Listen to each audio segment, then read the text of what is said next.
I've seen the light. Amen. Amen. Thank you very much. Thank you very much. All right, the appointment funnel. Attempt to instill a sense of urgency. I wouldn't say, K5s, shit, we got a ton of them. No. I'd have him describe what he wants. I'd say, man, we got one that meets your needs perfectly. You need to get here fast. It's a hot moving vehicle. Now, I got an opening at 3 o'clock and an opening at 5. Which one works best for you? You want to instill a sense of urgency. Never tell the customer you got a ton of them, okay? When do you want to set the appointment? Today, tomorrow, or sometime in the future? Today. The likelihood of the customer showing goes up dramatically if it's today, and it starts dropping with each day in the future you set the appointment for. All right? Offer a time. Some people like to use 15, 30, or 45-minute increments. That's personal preference. Ask more than once. Be persistent. Ask with authority and promote a sense of urgency. Ask more than once. Be persistent. Set a tentative appointment or callback appointment as a last resort. If you can't get them to commit to an appointment, and there will be some people who won't commit to an appointment, get them to commit to another phone call. Okay? All right, next page.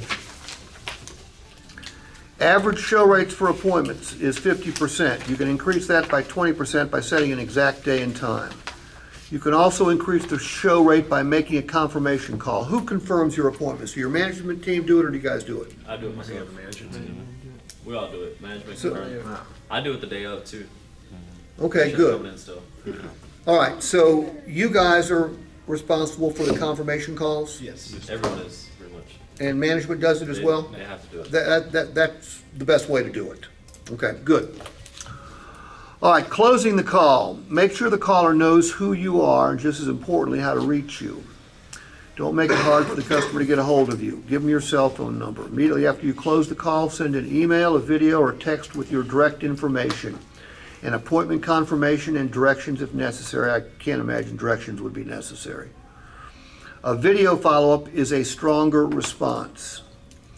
If I see who you are, I'm more likely to show up. Okay? Ask your customer for these items and you will set yourselves apart.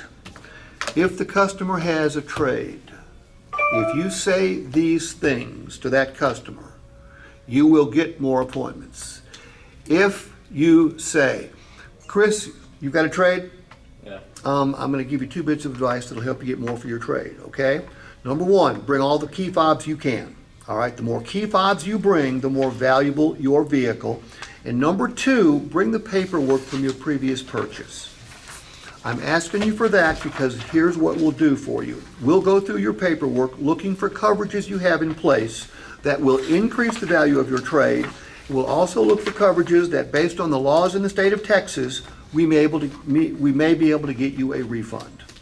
If the customer hears that, would it be more or less likely for them to show up at your store? Because nobody else is going to say that. All right? By the way, our key fob's important. Yes. Yeah.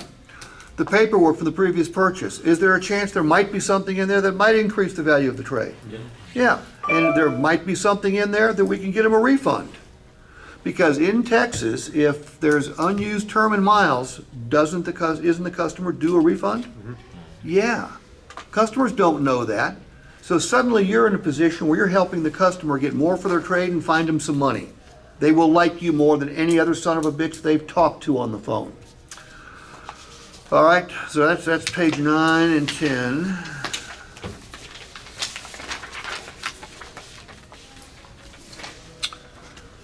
Everybody understand the paperwork thing?